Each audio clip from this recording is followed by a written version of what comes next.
Opération communication en Algérie, double interview officielle, celle du vice-premier ministre et celle du président du Conseil national, alors que de nouvelles manifestations sont en cours. L'analyse de Virginie Hertz dans un instant.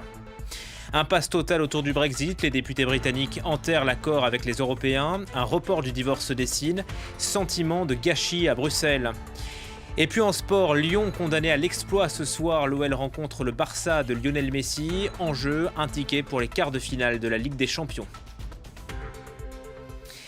Bonjour à tous, le régime algérien a décidé de parler ce mercredi. Deux interviews, coup sur coup. D'abord, le vice-premier ministre Ramtam Lamamra, qui a participé à une émission radio. Il estime que le gouvernement est prêt à dialoguer avec l'opposition.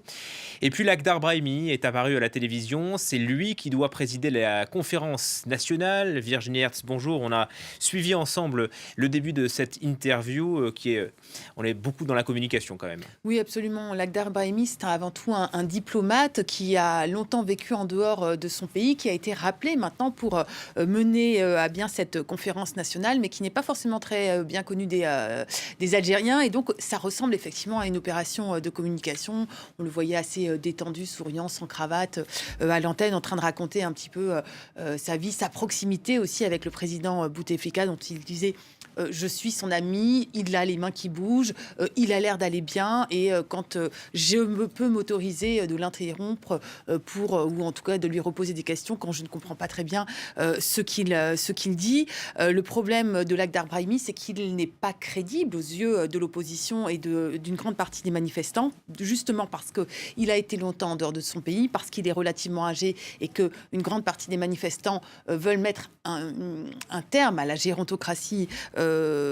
C'est un mot qui est parfois utilisé pour qualifier le régime algérien, et également parce que pas à cause de sa proximité avec le président Bouteflika. Quand on parle d'opération de communication, vous l'avez rappelé tout à l'heure, le vice-premier ministre a également parlé, et avant cela, le chef d'état-major, pour dire que quoi qu'il en soit, l'armée serait là pour maintenir la sécurité dans le pays. Donc on a l'impression que le régime essaie de reprendre les choses en main peu à peu. En tout cas, aucune date n'a été annoncée pour des prochaines élections, aucun agenda précis. On a effectivement l'impression que le gouvernement algérien, enfin le gouvernement qui n'a pas encore été renommé, mais en tout cas ceux qui sont en train de diriger l'Algérie, essayent de gagner du temps le plus possible. Merci Virginie. En tout cas, en parallèle, les manifestations se poursuivent. Des enseignants, des jeunes, des avocats ont défilé ce mercredi pour dire non au prolongement du mandat d'Abdelaziz Bouteflika. Caroline Grandjean. Étudiants et enseignants battent de nouveau le pavé à Alger. Drapeau algérien à la main, ils rêvent aussi de changement. Ils chantent « L'Algérie est une république, pas un royaume » et viennent gonfler les rangs des cortèges étudiants dans différentes villes du pays. Leur objectif, maintenir la pression.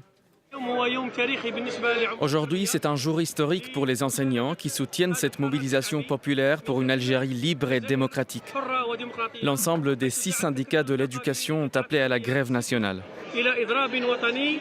La raison de leur colère est la même, la prétendue ruse d'Abdelaziz Bouteflika, comme ils disent, pour se maintenir au pouvoir au lendemain du retrait de sa candidature à un 5e mandat. Ici, à Oran, les jeunes sont aussi dans la rue avec le corps enseignant. Ils manifestent pacifiquement et espèrent une réelle rupture. Le nouveau Premier ministre, Nordine Bedoui, veut apaiser la colère. Il s'est exprimé après la passation de pouvoir. Je m'engage à travailler avec sérieux et sincérité à la mise en œuvre des réformes dont l'Algérie a besoin. Je fais la promesse au peuple, à tous les citoyens, de les écouter jour et nuit. Je m'engage à être à leur côté, à les servir sans relâche, particulièrement après avoir entendu leur appel. Il doit maintenant s'atteler à la composition de son nouveau gouvernement. Et l'interview de Lakhdar Brahimi se poursuit à l'heure qu'il est. Il dément les rumeurs de dissolution de l'Assemblée nationale en Algérie. Dans l'actualité également, ce gros point d'interrogation qui s'abat sur le Royaume-Uni. Hier, les députés ont dit non une deuxième fois à l'accord conclu avec les Européens. Un deuxième vote est prévu ce soir. L'intitulé a changé. Le Parlement se prononcera cette fois sur la possibilité d'un no deal. Axel May. Theresa May s'apprête à retourner devant la Chambre des communes. Après avoir vu son projet d'accord de sortie de l'Union européenne être rejeté pour la seconde fois en 2 mois par les parlementaires, la chef du gouvernement britannique va cette fois mettre au vote une sortie sans accord, le No Deal. Selon toute probabilité, les députés devraient repousser ce scénario brutal. Dès lors, un 3e vote en 3 jours aura lieu. Jeudi, les parlementaires seront appelés à se prononcer pour un report limité dans le temps de la date officielle du divorce entre Londres et Bruxelles, prévu pour le 29 mars. Les Européens se disent déjà prêts à examiner une telle demande de report du Brexit, qu'ils devront alors approuver à l'unanimité.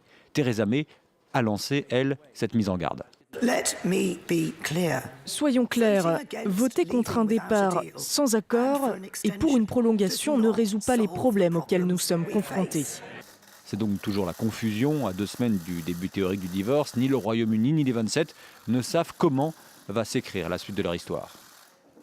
Et les Européens ne savent pas non plus comment faire. Ils refusent de rouvrir l'accord sur le Brexit, même en cas de report de la date du divorce.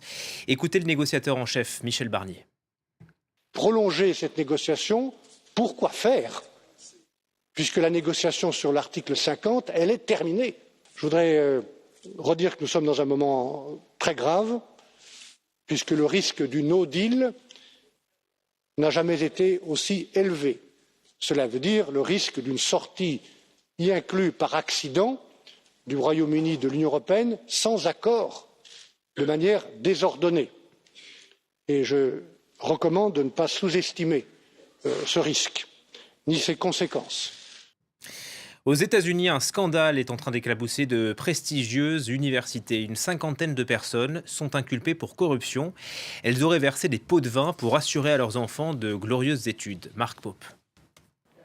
Entre 100 000 et 6 500 000 $, voilà le prix payé par certains parents fortunés pour assurer un bel avenir à leurs enfants dans les plus grandes universités américaines. Au total, 33 parents ont ainsi été inculpés, parmi lesquels 2 actrices d'Hollywood, Felicity Huffman et Lori Loughlin.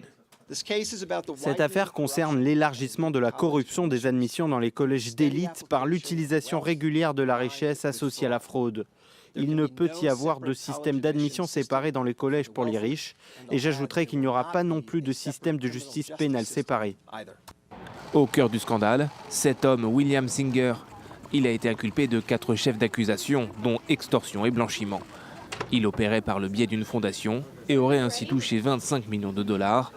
L'argent servait notamment à payer des intermédiaires ou des coachs sportifs pour falsifier les dossiers des enfants, dont les résultats d'examen, et ainsi faciliter leur entrée dans des universités comme Yale ou Stanford. Aucun des établissements concernés n'est pour le moment visé, mais des enquêtes internes vont être diligentées. Les étudiants concernés n'ont pas non plus été poursuivis, mais selon les autorités, l'enquête est encore en cours et d'autres parents pourraient être bientôt inculpés. Il est le seul espoir des Français en sport après l'élimination des Parisiens la semaine dernière. Lyon affronte le FC Barcelone ce soir. À la clé, un ticket pour les quarts de finale de la Ligue des Champions. Axel May. Les Lyonnais le savent, même après avoir obtenu un encourageant 0-0 chez eux lors du match aller il y a 3 semaines, décrocher la qualification aux dépens de l'ogre barcelonais relèverait de l'exploit, un terme volontiers utilisé par l'entraîneur et les joueurs. On sait ce qui nous attend ici, on sait que ce sera difficile, on sait qu'on a face à nous une des meilleures équipes européennes, voire du monde, mais on sait aussi qu'on est capable de faire un exploit parce qu'on l'a déjà fait. C'est vrai que le Barça est favori. Maintenant, comme on l'a vu dans les matchs de Champions League, on peut créer l'exploit. Voilà, il y a des équipes qui ont créé l'exploit. En face, le capitaine n'est autre que Lionel Messi. Mais même avec dans ses rangs une telle star mondiale, Barcelone a su rester humble. L'entraîneur rappelle les éliminations surprises du Real Madrid et du PSG la semaine dernière. Nous pensons que l'Olympique lyonnais est une grande équipe. Et bien sûr, le fait que ces grosses équipes soient tombées la semaine dernière nous montre que nous devons être concentrés. Lors du traditionnel entraînement de veille de match, les Lyonnais auront eux eu le temps de méditer la devise catalane du Barça, plus qu'un club. Merci de votre attention, on se retrouve dans 20 minutes à 16h pour une nouvelle édition.